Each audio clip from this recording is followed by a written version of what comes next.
Bismillahirrahmanirrahim. Ya, Manda, tolong direkam, Manda. Sabbih isma rabbikal a'la allazi khalaqa fasawwa wallazi qaddara fahada wallazi akhrajal mar'a faja'alahu gusaan ahwa سنقرعك فلا تنسى إلا ما شاء الله إنه يعلم الجهر وما يخفى ونيسرك لليسرى فذكر إن نفعت الذكرى سيذكر من يخشى ويتجنبها الأشقى الذي يصلى النار الكبرى ثم لا يموت فيها ولا يحيا قد أفلح من تزكى وذكر اسم ربه فصلى بل تؤثرون الحياة الدنيا والآخرة خير وأبقى إن هذا لفي الصحف الأولى صحف إبراهيم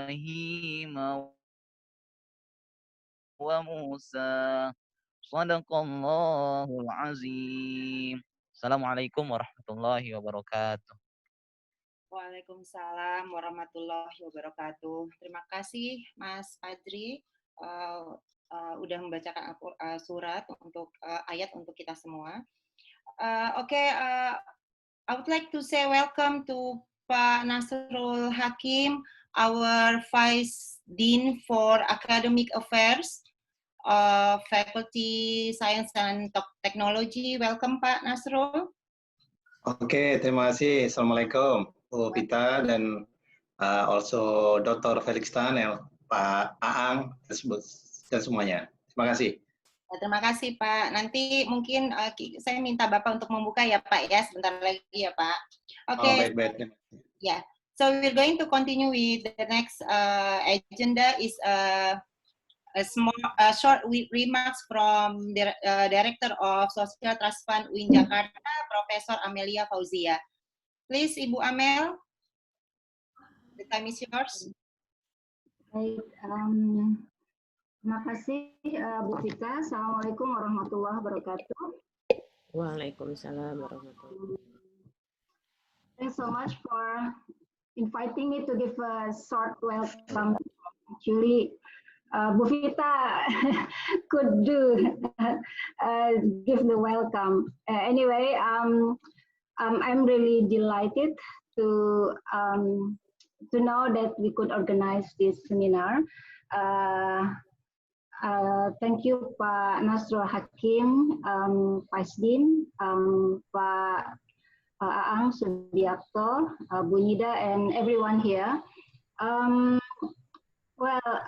Felix, thank you so much, Felix, for making the time to give a talk here. Maybe I think someone asked me, Pak Aang asked, how do we know Felix? Yeah, maybe I just want to give a short story. Social Trust Fund is saya nggak tahu ini enaknya Inggris apa Bu Vita? English. Okay. Social Trust Fund is social and humanitarian organization. Maaf, mungkin boleh Bu. Di apa? Mix bahasa Indonesia dan bahasa Inggris boleh? Oke, boleh. Because kalau Felix sudah tahu tentang ini soal switch into Indonesian. Jadi lembaga STF itu lembaga sosial kemanusiaan yang berdiri tahun 2012 pada masa rektor. Nah, kami itu punya prinsipnya adalah selain melakukan charity, advokasi, research, dan endowment, fokus pada bidang pendidikan. Nah, salah satu core point STF adalah riset. Saya adalah visiting fellow di UNSW dari tahun 2012 dan ada kolega riset saya namanya Bu Minako Sakai. Nah, dengan Bu Minako ini kita selalu bersama-sama dan di STF kami approach-nya adalah tidak saja sekedar memberi charity gitu, bantuan jangka pendek, tapi bantuan jangka panjang. Dan kami melihat persoalan problem-problem sosial itu banyak yang harus diintervensi untuk jangka panjang. Salah satunya adalah pemberdayaan ekonomi perempuan. Untuk pemberdayaan ekonomi perempuan, akhirnya kami bikin project entitled, kira-kira judulnya tentang bagaimana pemberdayaan ekonomi perempuan dilakukan melalui digital teknologi, dalam hal ini e-commerce ya, dan nilai-nilai toleransi. Nah, kira-kira itu, dan dengan Bu Minako, kami ajak Bu Minako, dan Bu Minako bilang, oh saya ada kawan yang, dan memang diskusinya waktu itu dengan,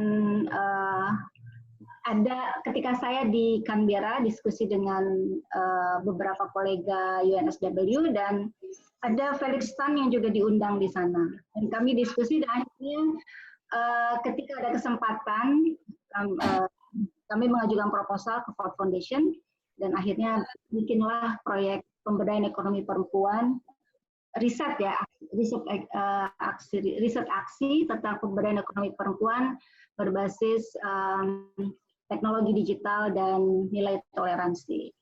Dan akhirnya secara resmi kira-kira, so we have action research. In this action research, we have international researcher, not only from UIN Jakarta, but also from UNSW, namely Professor Minako Sakai and Dr. Felix Ter Chian. That's the story how we know Felix through networking, I think.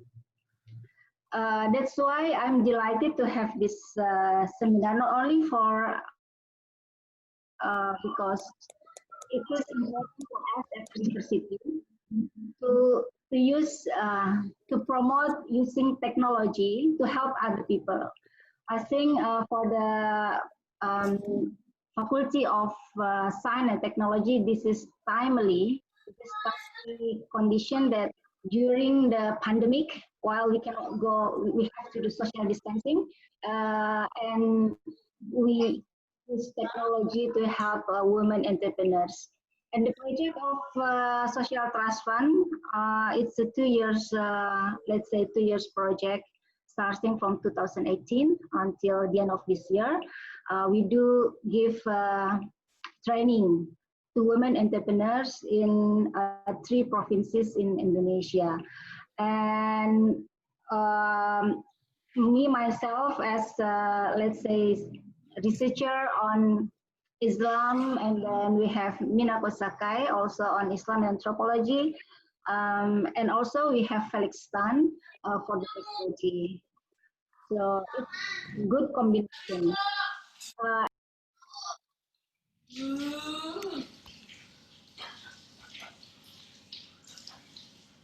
Suaranya nggak ada, Bu.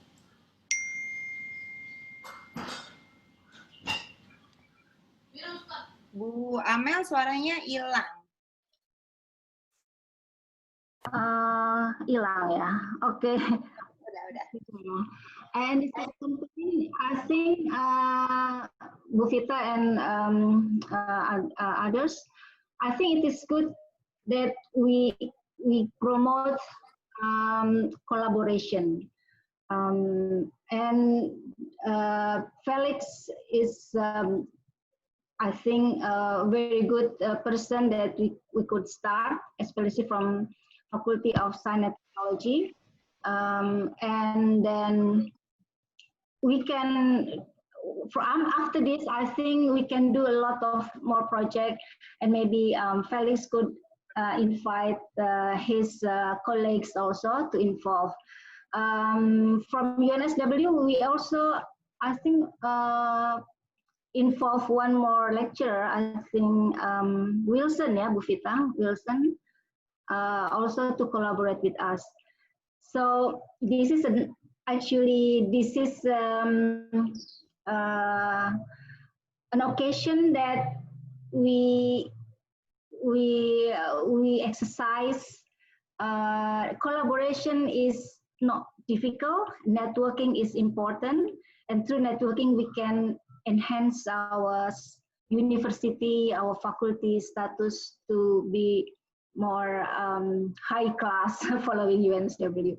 I think that's the point. I don't want to talk about digital entrepreneurship. Felix will talk about that.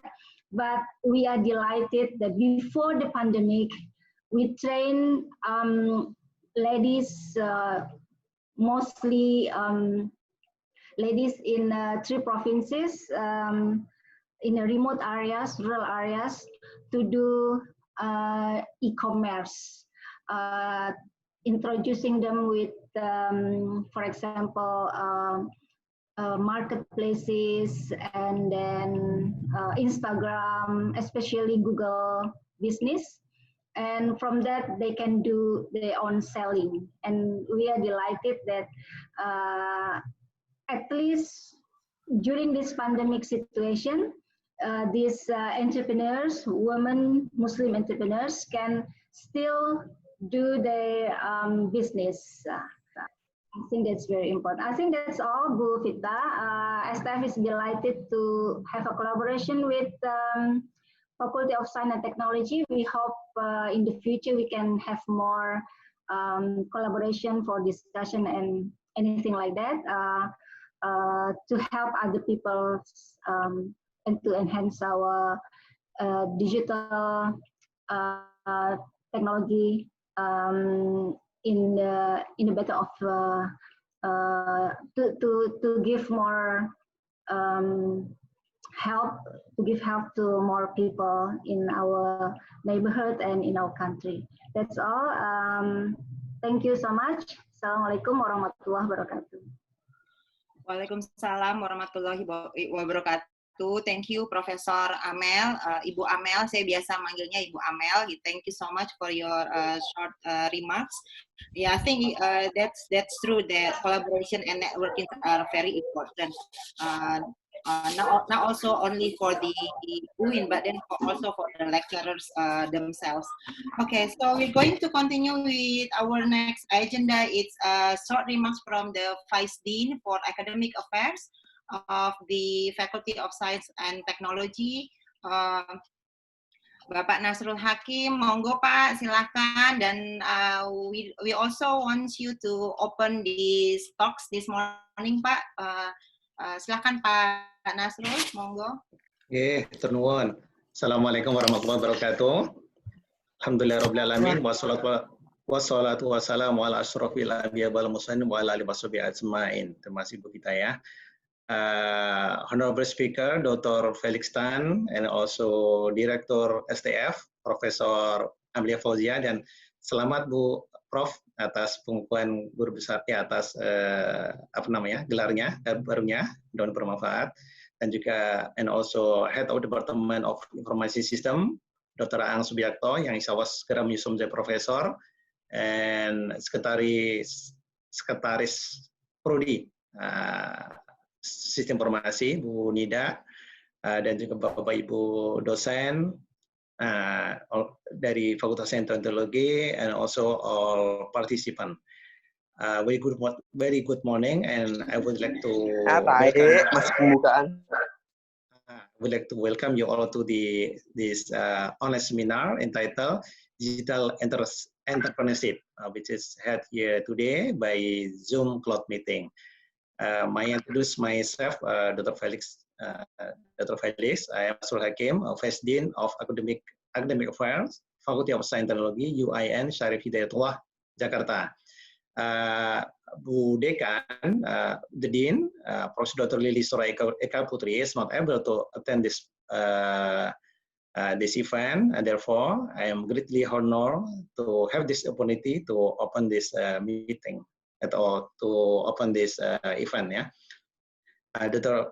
Felix and also ladies and gentlemen, and also all participants, I would like to inform that Faculty of Science and Technology UIN Syarif Hidayatullah Jakarta has a 9 study program. Some of them related with this topic. Of course, Department of Informasi System, and also Department of Informatics Engineering, and maybe Department of Agribusiness also, and also of course and other department from other faculty, for example, Faculty of Economic and Business, UIN Syarif Hidayatullah Jakarta. Dr. Felix and also Prof. Amel dan juga Bapak Ibu yang saya hormati, without further ado, langsung saja buka. I declare open this event by reciting Basmalah. Bismillahirrahmanirrahim. Oke, terima kasih semuanya atas partisipasinya, dan also of course Dr. Felix to share about the digital entrepreneurship. Terima kasih semuanya, mohon maaf. Terima kasih. Assalamualaikum warahmatullahi wabarakatuh. Thank you very much. Waalaikumsalam warahmatullahi wabarakatuh. Terima kasih Pak Nasrul atas tadi sambutannya. Terima kasih, dan juga terima kasih sudah membuka acara pagi ini. Oke, Bapak Ibu, we're going to continue with the main agenda, actually the main agenda of this program today, the talks from Dr. Felix Tan in digital entrepreneurship. Before Dr. Felix start his presentations, I would like to share or to read Dr. Felix biography. It's quite long, so it's very hard for me to make it short, but then I will try it. Dr. Felix Tan is a senior lecturer at UNSW, Australia. At the moment, he is presently serving as an associate editor in information management and information system journals. Currently, his research interests include digital platforms and ecosystems, information system for good, sport digitalization, enterprise system, and also qualitative research. Also, Dr. Felix Tan has received many teaching awards and research recognition. Namely, in 2016, Dr. Felix get a winner of SAP University Alliances Academic of the Year. 2015, winner of the UNSW Vice Chancellor's Award for outstanding contributions to student learning, and many more. I cannot mention it in a short period of time. So without further ado, please welcome Dr. Felix Tan to share his knowledge to all of us. Please, Dr. Felix. Sure. Selamat pagi, everyone. And thank you, Vita, for the very kind introduction. And a very good morning also to the management at UIN, and also particularly to Amelia. As Amelia has mentioned, we have had the great, distinct pleasure of working with her on a number of projects in rural Indonesia to empower women, Muslim women, in terms of poverty alleviation, in terms of entrepreneurship. So we're delighted to have had the opportunity to work with them. And also, this was kindly supported by the Australian Department of Foreign Affairs and Trade, which I must acknowledge as a big partner for the grant effort behind the work that we do on the ground in Indonesia. So again, good morning one and all. My name is Felix, and I'm with the School of Information Systems and Technology Management. I'm also the Association of Information Systems Worldwide Region 3 Task Force lead for diversity and inclusion in the Asia region. And as Vita mentioned, my research primarily is on information systems for good, or technology for social good. Primarily, most of my research is in and around digital transformation, entrepreneurship platforms, and e-commerce. So some of the work that I will be sharing in the next 20 minutes or so reflect on some of the work that Amelia mentioned that we did on the ground to help support our Muslim women in these impoverished areas. So really the work that we do is to try to close the digital divide that a lot of community members have with businesses. And what we want to try to do is to share as much knowledge as we can. And the objective of this morning is, again, that, which is the only way that all of us, my dear friends in Indonesia, can grow. We hope that they can grow along with us is through mutual sharing and sharing all of our cutting edge research and technology knowledge. So that's in the spirit of what we want to do today.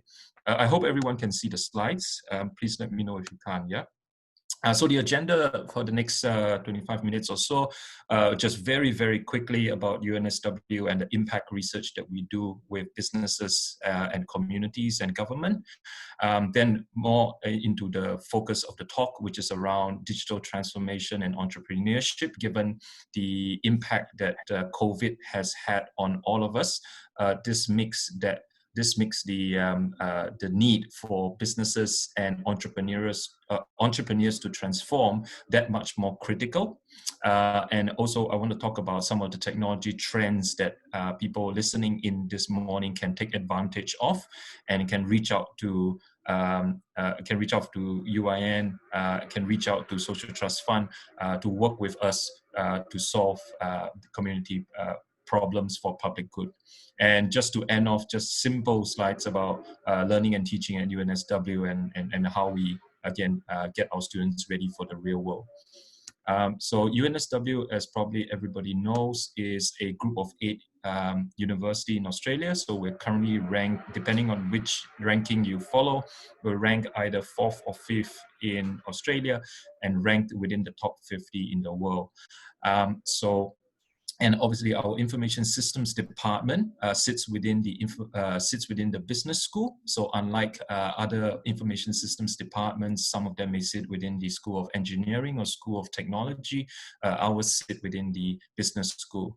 In terms of publications and in terms of research funding, we're probably one of the top 5 schools in Asia. And we're probably one of the top 10 in the world in terms of information systems. So if people are in this group are unaware of what information systems is about, the Association of Information Systems serves society through the advancements of knowledge, and we are very much a very young field. Information systems is only 60 plus years old, so therefore we apply a lot of our theory from other fields. We borrow a lot of theories from sociology, from psychology, so on and so forth, in order to understand the role of technology in society. So information systems is very much an interdisciplinary kind of field. So the research that my colleagues and I do is to capacitate, that means help frontline organization and entrepreneurs develop leadership, develop capabilities that's necessary for achieving their either business or social objectives. And a lot of what we do today is aligned to Sustainable Development Goals. So if some of you maybe here are not familiar, is Sustainable Development Goals have about 17 goals to do with helping the global community achieve things like zero carbon emission, things like good health and welfare for the community by 2030. So a lot of what we do right now is to prepare for that. And we also do a lot of work with United Nations ESCAP, so the United Nations Economic Commission, the head office in Bangkok. So I've delivered a number of talks there on the work that we do across Asia. Basically, again, to emphasize the technology transfer and promote technology for social good. So the research that I'm going to share is on entrepreneurship and transformation. Yeah. Sorry Felix. Bapak Ibu mohon mic-nya di mute. Host mungkin bisa bantu untuk mute mikrofonnya. Terima kasih. Thanks, Vita. So again, what I'm sharing is about opportunities that researchers and yourself as individuals or entrepreneurs can take advantage of to lead better lives and to use technology to improve the livelihood of yourself and the people around you, right? So jumping it straight there. So what COVID-19 has showed us and what COVID-19 has demonstrated to us, both not just in developed countries, but also in developing countries, is how important digital transformation is. So a lot of companies before COVID-19 say that they're ready for digital ready as a digital company, ready as digitally transformed. Unfortunately, what a lot of what the pandemic has showed us is that actually a lot of companies and people are not ready for this change, for this disruption, and a lot of companies who claim that they are very strong digital companies, actually they're not, right? Because digital transformation is not just about being able to run a particular piece of technology and using technology to, say, collect orders, ship goods, and be able to do social media. That's not what digital transformation is. Digital transformation is a process, it's a long-term commitment. It's an investment into technology use, and also leveraging and developing value between entities that use them and the communities that they serve, right? So it demands a change in business processes, it demands a change in business models, it demands a change in culture, and it demands a change in organizational structures. So what the pandemic has really showed us is that it has triggered a lot of strategic responses from business leaders and managers to alter their value propositions and marketing approach. And I want to talk a little bit more about, again, how the marketing world has changed, and as an example of one of the capabilities that you need to build in digital entrepreneurship. So a lot of also what I was going to say is outlined in some of the journals that were my journals published recently. So recently I had a journal in Information Systems Journal on digital transformation of business ecosystems, where we look at the growth of the Korean pop industry, so K-pop, like maybe some of you would know what K-pop is, how that has dramatically changed the entertainment industry. So using evidence from that, we show how digital transformation can work for you. Entrepreneurs, what you really need to think about right now is how these digital tools can affect your business models. And these are many of these tools are actually free tools that I'm going to talk about. And these are terms, if you have not seen these terms before, these are terms that you need to be aware of if you have a roadmap towards wanting to be a digital entrepreneur in this day and age. One is the growth of social commerce and the growth of social marketing. The work that we do with Alibaba for the last 3 years is about understanding the power of social media influencers and what they call social commerce influencers. So it is a big growing trend across Asia, so not just in China, in Indonesia as well. There are many, many influencers out there that are being hired by agencies and merchants to help them do social commerce on their platforms. Now, how do businesses know whether or not these influencers are doing well? Is by looking at matrices of impressions and eyeballs. So all of these are very good indicators of how social commerce is going to be the next revolution. The next is analytics. So there's a lot of free analytics tools out there provided by giant platforms like Google, like Amazon, like Microsoft, that allows you to develop analytics on the businesses that you want to look for to partner with, for example, or that you want to engage as part of your offering. So Google Ads is an example of a free service that anyone can use these days. So if you were to jump on and Google Ads, you'll be able to see that. Indonesia itself has a very strong Google presence. I've been to the Google office in Senayan quite a few times already. Some of my students also work in Google Indonesia, and that they are helping small businesses small businesses create ads and analytics that really help them push their growth up.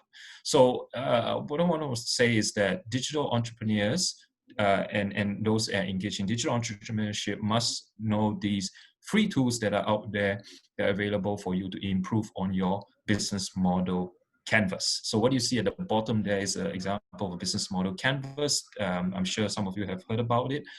So it's a tool developed by some of my friends in Switzerland, in University of Lausanne, and they came up with 9 different elements of what a business should look like, and then we sort of adapted it and look at how technology affects each of those 9 dimensions. Just a very quick note before I move on to platforms, which is essential for a lot of digital entrepreneurs. Digital entrepreneurs, especially in Indonesia, practice this strategy and increasingly doing so very, very well. I mean, one of the earliest platforms that we studied, fintech platforms that we studied in Indonesia, was a company called Gojek, before they became obviously, what they are today. So we were looking at how they develop their wallets. We were looking at how they develop their ride-sharing services, how they partner with Bluebird in doing that. But what essentially that they built is what we call platforms. Platforms are a reflection of the modern day marketplace. So when you look at these 2 pictures, what it shows you is 2 markets, right? One is a more modern market, of which I think a lot of Indonesians and my Indonesian students like as per their pastime. They always go shopping, huge malls everywhere. And then on the left side, obviously, your more traditional markets and crafts markets. And the picture there is one of the ones in Myanmar. But again, what attracts you to them is because these places have 2 things, have 2 sides. One side is you have a side of suppliers. So you have all your suppliers at one location. And what makes it attractive for suppliers is that you have all your shoppers also at one location. So that's what makes shopping centers successful, is that it's a combination of suppliers and consumers at that one location. Okay, so essentially a platform is the same thing. Multi-sided platform suggests that there must be at least 2 sides that will attract each other, 1, and 2, it will reduce the search costs of each side. So the reasons why suppliers will go to a marketplace is that it will reduce the search cost for them to look for customers, and for customers to go to markets is because marketplaces allows them to reduce search costs for suppliers. So that's what we call the platform strategy. So platforms like Gojek, platforms like iGrow, like the ones that I'm going to talk about later today, they are technology-enabled networks of companies that seek to reduce search costs and generate network effect for business value. Most of them also generate large volumes of data. Now, they can then use that data to channel their value proposition towards specific areas or functions of the business. So both of which are today significant for any digital transformation of any business, whether you are micro, small as a 1-person entrepreneur, or whether you are a large business. Okay, so just again, some of the work that we do on platforms in the region. So we do, some of these companies may be familiar to you, some of these may not be that familiar to you. So but these are just some examples of modern day platforms that we have gone to study and have worked with either in Indonesia or in Australia. So just to give some examples, GoCatch is very similar to Gojek, except that GoCatch only does ride sharing at the moment. GoGet is another car sharing company. Airtasker is a work and what we call crowd sourcing company, crowdsource workers, right? So obviously you're familiar with Gojek. So Gojek started off as a ride-sharing company, much like Grab, Uber, and GoCatch, but then obviously have diversified in business into Go Live, of which there are many, many kinds of businesses, and then obviously GoPay as well, which is the fintech infrastructure supporting a lot of those services. Right, Zendit is a UNSW product, or rather alumni, who is now in Indonesia, in Jakarta, and they do peer-to-peer payment transfer. So iGrow is I think UI graduate, and and he's doing some very interesting things in connecting landowners with farmers and investors to grow crops as well. So I think that these are all again examples of platforms that are around us. Yeah. So one of the first pieces of platform research that we did was in partnership with a company called Alibaba, before obviously became well known today. So Alibaba is the first example of a global marketplace, and most of them generally tend to do the same thing. So the secret is the secret for most of these platforms is to gain critical mass. Is to create value for local businesses first before going out. So what Alibaba did at the very beginning, if you know Jack Ma, he's an English teacher. So what he did at the beginning with his group of founders was to help local companies develop English websites that they would use to market their products overseas. So that was a very clever move. So they developed the B2B model first. After that, they started their B2C arm, which is what everybody knows today as Taobao. Then the B2C arm obviously grew very large, and then Taobao branched out into the C2C mode. So having obviously people sell things online through the platform. So very quickly, Alibaba in itself became the de facto platform for SMEs to conduct their businesses worldwide. And it's purely based on significant membership growth and that B2B model that they built, which allowed them to diversify very, very quickly. So again, if you want to know more about Alibaba, you can again download the papers there from my webpage, and you can read a little bit more about how they do it. But this was again, the Alibaba story became synonymous with a lot of entrepreneurs, digital entrepreneurs in Asia. So if you know, after Alibaba, a lot of big marketplaces in China started opening up, and then the likes of Lazada, the likes of Bukalapak, the likes of Tokopedia, all started to come up within the last 10 years or so. Again, Alibaba was the model for a lot of these global marketplace and e-commerce marketplace that we see today. Technology companies themselves have also changed. So not just providing a service anymore, they've also become a platform for connecting businesses with consumers that want to connect with those businesses. And it has a very big impact on how digital entrepreneurs can do marketing these days. So you see, this is an example I just took out just now, right? Google does this very well in promoting businesses that are registered with them. So these days, businesses that do not register with Google, unfortunately, have a much lower throughput than before. This is what we found. But does it have a good impact, or does it have an overall negative impact on the economy, on marketing of others? This is still up for discussion. We've seen some really good things as what Google Maps and Google Small Business has done, and Google Ads has done for Indonesian businesses, but also we have seen not so very good things and the impact on the others. But again, this is an example of a technology firm turned platform. The implications of this, what I've just said, is that you as a digital entrepreneur moving forward, you really have to be mindful of all these tools and technologies that are out there that you can use to market your business. And a lot of what we see here, like what Amelia mentioned, we inform our Muslim women on the ground and say, look, you can use social media, you can use Instagram, you can use Facebook to promote your products and services, and you will get a much, much higher throughput than any other forms of marketing or even hiring professional marketing agents. And this is what we see is becoming the trend.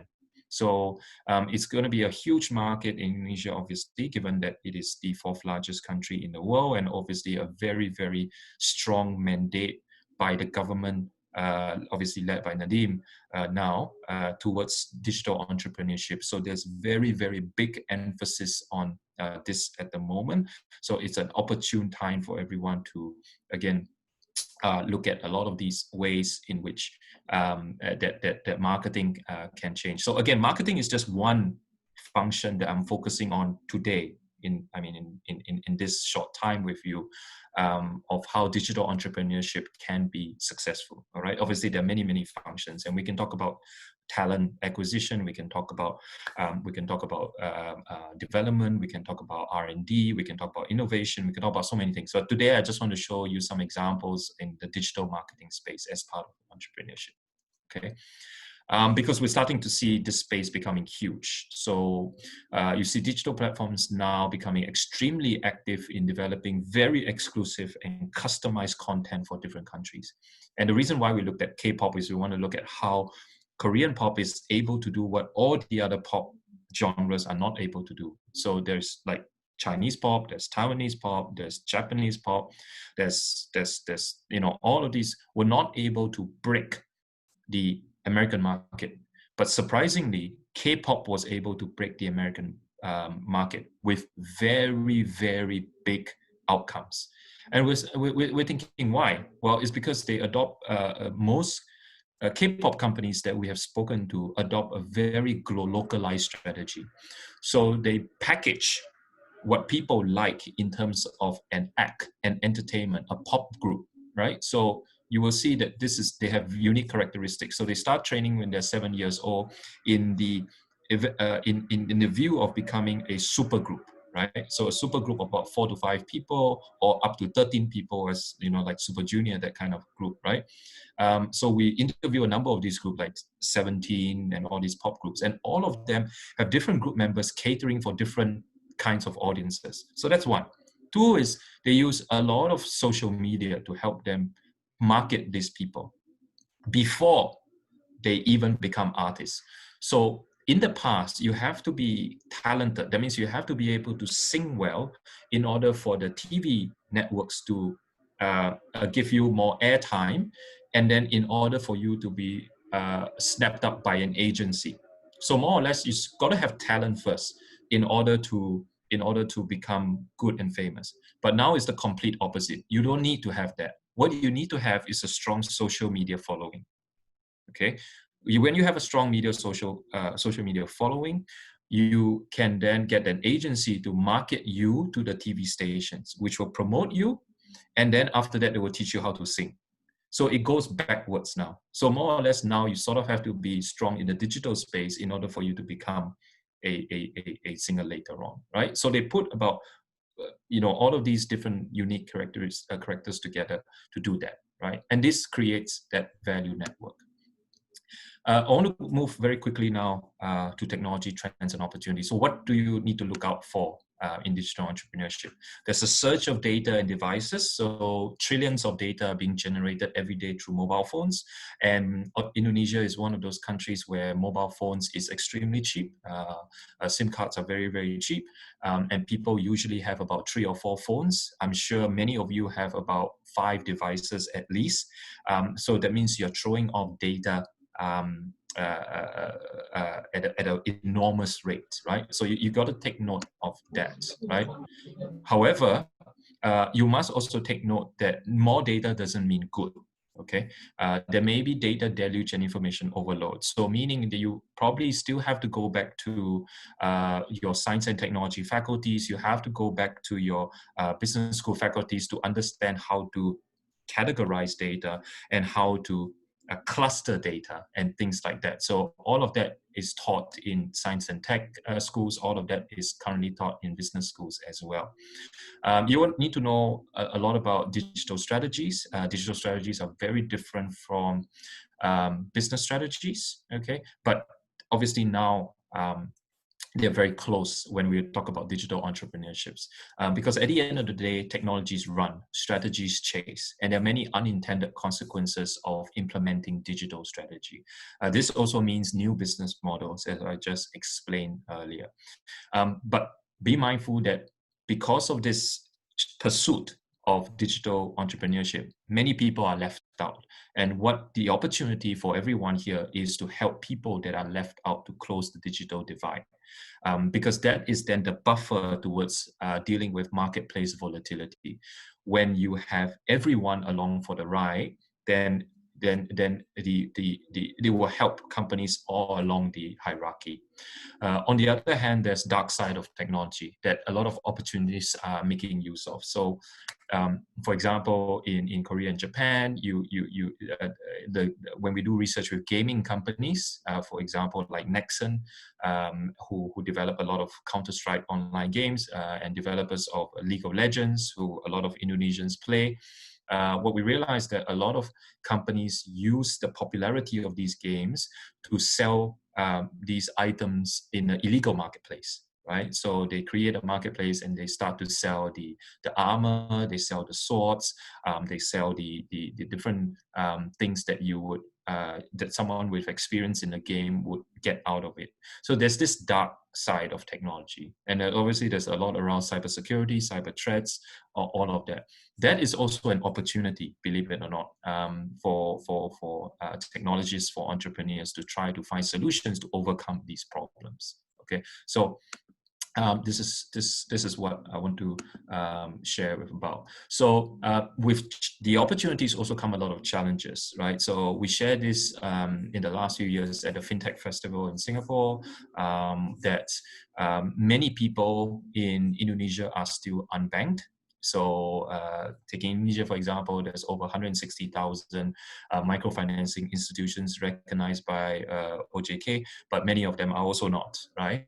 And that there are many interesting micro savings model, Arisan models in communities that are not digitalized yet, right? So all of these are opportunities for you to help these communities either improve their general ledger, improve their accounting, and help them again get banked.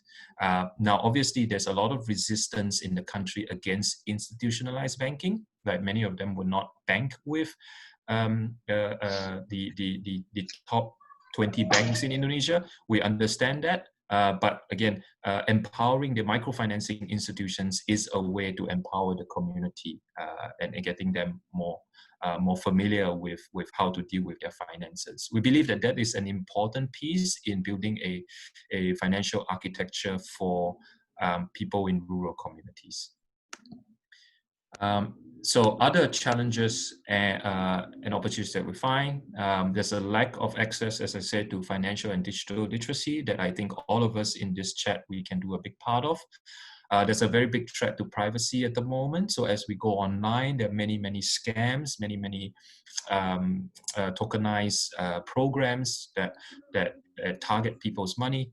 And there's obviously, with COVID as an example, there's increase in volatility, but it requires companies to be more transparent in their process. It requires researchers like us to be more transparent in our research outputs. So we want to do all of that, and only through all of that, then we can all grow as a world, as a global citizen. Again, some of the partnerships that we are doing with Social Trust Fund and UIN and Amelia's group, again, is focused on digital entrepreneurship. It's a very big growing space in Indonesia that we would like to continue to work with you, and if there are people from other departments and other universities that would like to come on board and support Social Trust Fund, please do. Because we want to make a difference. So as Amelia has mentioned, we have helped quite a large number of women in villages in West Java, South Sulawesi, to get onto these platforms, either social media platforms or transactional platforms or enterprise platforms, to help them connect with expertise like universities, help them connect with their community groups, villagers and farmers that might not otherwise have access to this, and also to microfinancing institutions, and build the credit score that they can to then go for more bigger loans from microfinancing institutions, and also then convince central banks to also also lend them money to build their businesses. So we've seen a lot of very interesting stories on the ground. We are also going to obviously write a lot about it in journals and in policy briefs for the UN.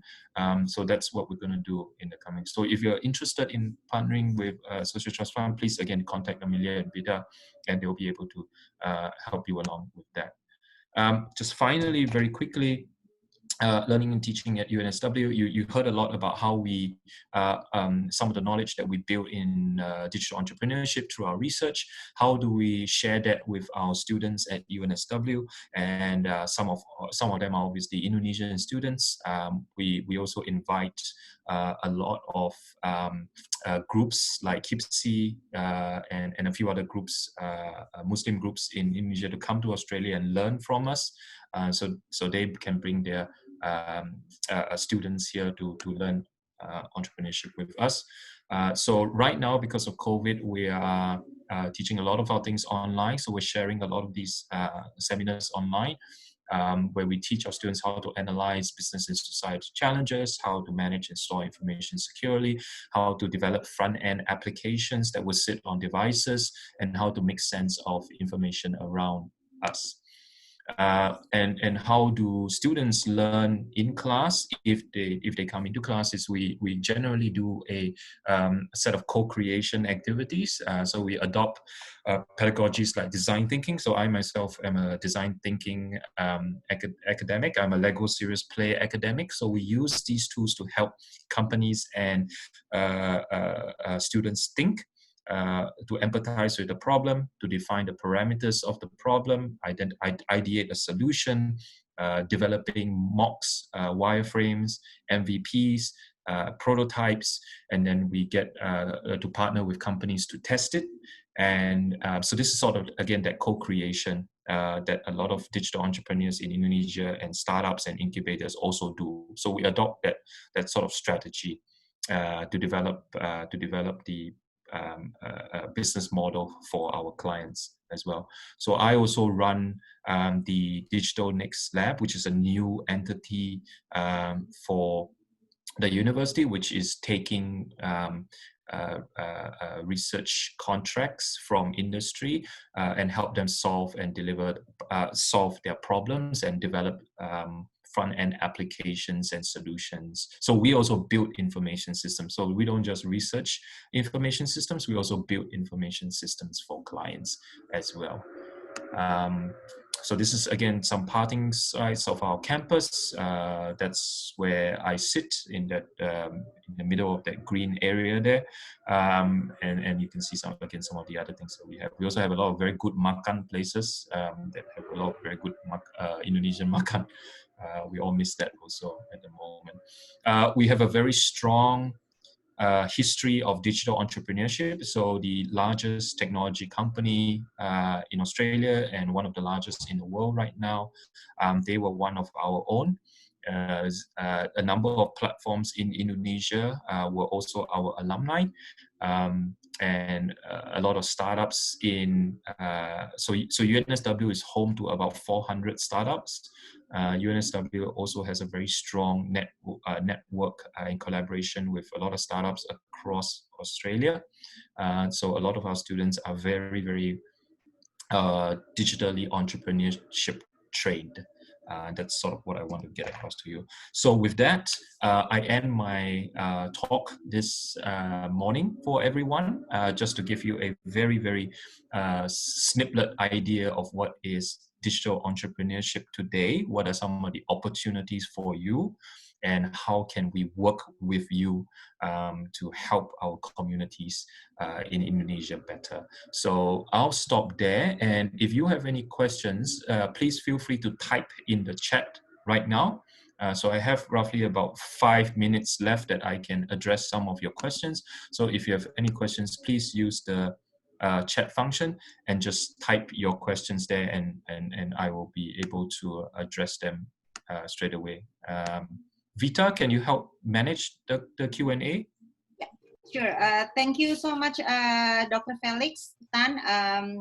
Wow, listening to your talks is just like, we need to dig more and more knowledge about the digital entrepreneurship. And I think the best part is in your last slide, yeah, looking at your campus. Wow, I mean, it's just make us wants to visit your campus. Anyway, Ibu Bapak, mohon yang ingin bertanya silahkan silahkan untuk menulis di chat room-nya. Di chat silakan untuk menulis, nanti Pak Felix, Dr. Felix akan langsung menjawab. Silakan Bapak Ibu, nanti bahasa Indonesia juga nggak apa-apa, nanti saya bisa bantu untuk mentranslatekannya ke Pak Felix. Silakan Bapak Ibu. Ada yang mau bertanya mungkin? Felix, you open to any? Okay. From you did, Felix. How about the micro business? Is there any opportunity for the digital entrepreneurship? Yeah, absolutely. I mean, every one of the villages Amelia and my team went to in the different areas are what we call micro businesses, right? So micro businesses are any business, depending on what definition you go by. Micro businesses is anywhere from 1 to 5 workers. And most of the villages that we visited in Indonesia fit that category of micro businesses. So are they digital entrepreneurship? Yes, of course. They are obviously doing digital entrepreneurship. As a lot of our what our research found is a lot of them are using the social commerce to help them market their products and services on the ground.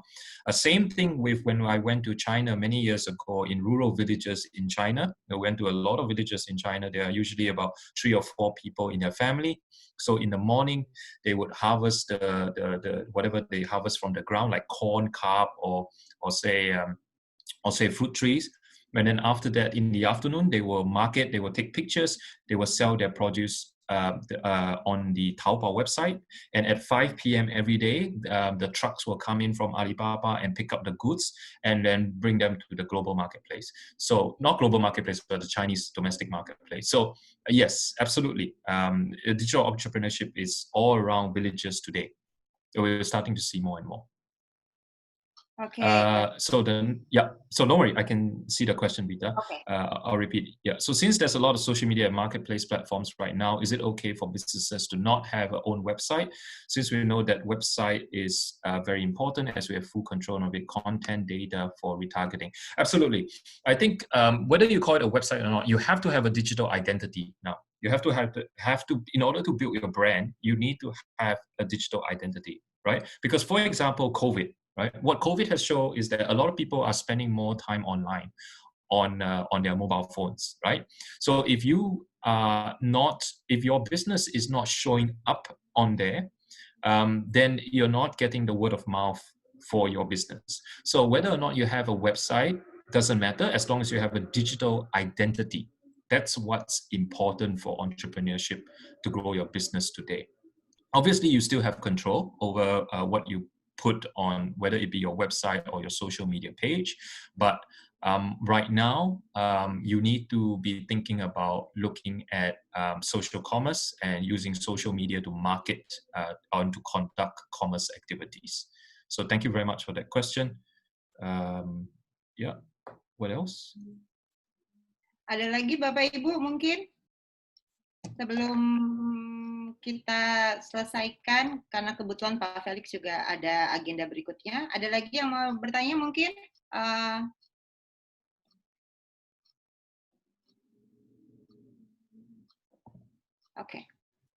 Okay, it seems, great. Yeah, that's fine. So, yeah. No problem. If there are further questions, please feel free to let me know. So there's one from Gina. What do you think the best platform for a small business is? Again, you have to first define the business model of your small business. How many channels are you using to sell your product and service? How many channels are you using to facilitate again the service for clients? Who are your clients, right? So you need to use the business model canvas first to do some sort of mapping of your model. then you can decide what sort of platform best suits. Because let's say if you only have one client, and if your client is not one that sits on the internet, it may not need to go partner with a platform marketplace, for example, right?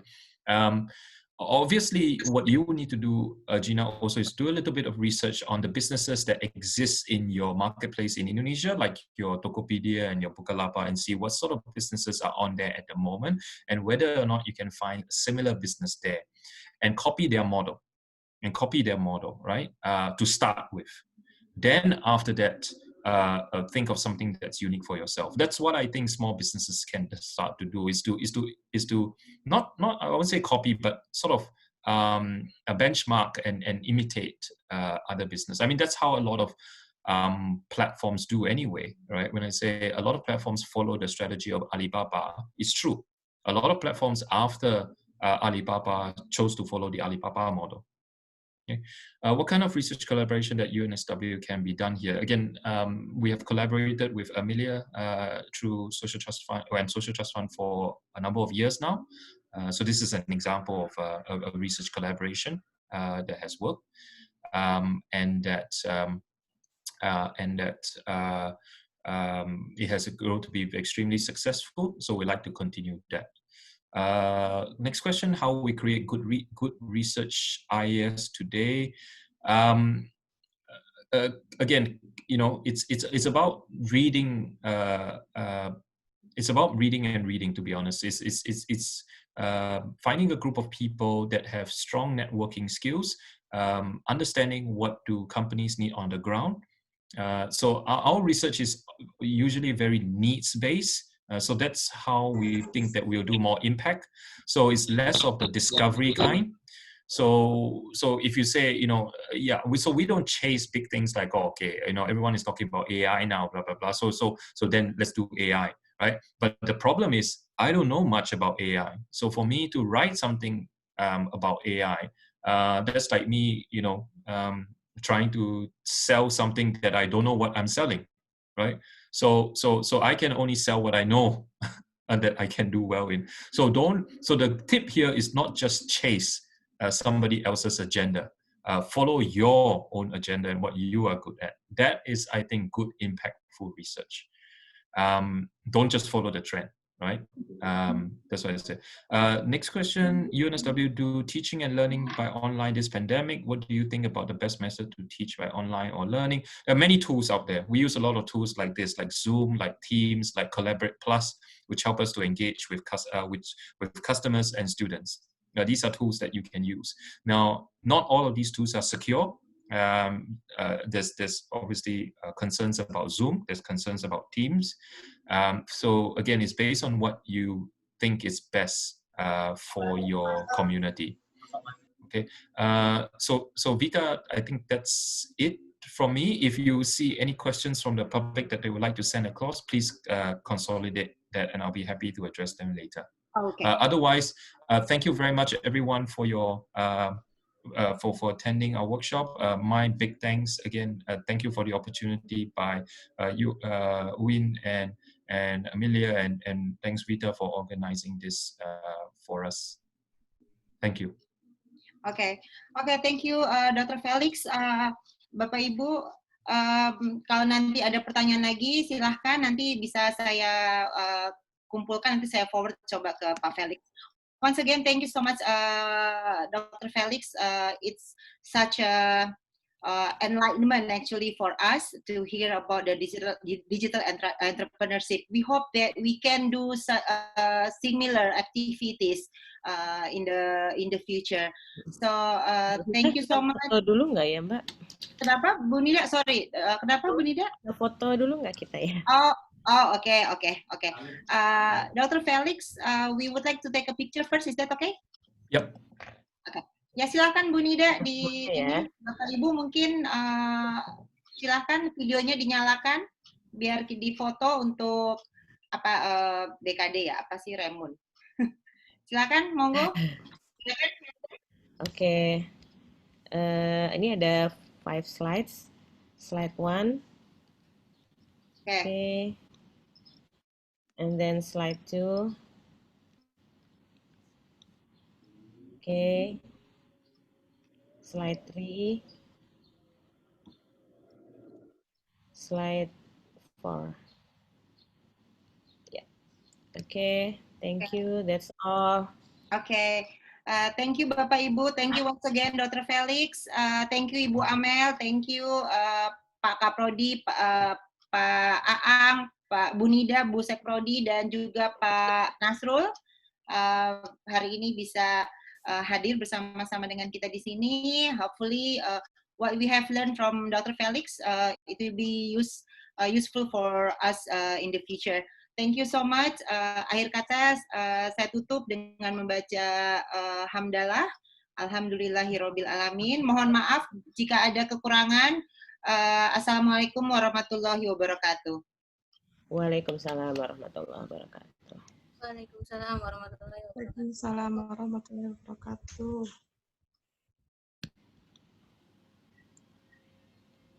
Ya, alhamdulillah. Waalaikumsalam warahmatullahi wabarakatuh. Terima kasih semuanya. Ya, terima kasih Bu Nida. Terima kasih Mbak Vita, Bu Amel. Briefing ya. Rekade lagi. Rekade lagi. Ayo. Puyeng. Thank you.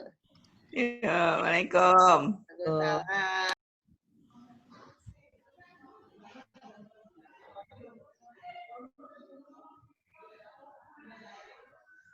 Assalamualaikum.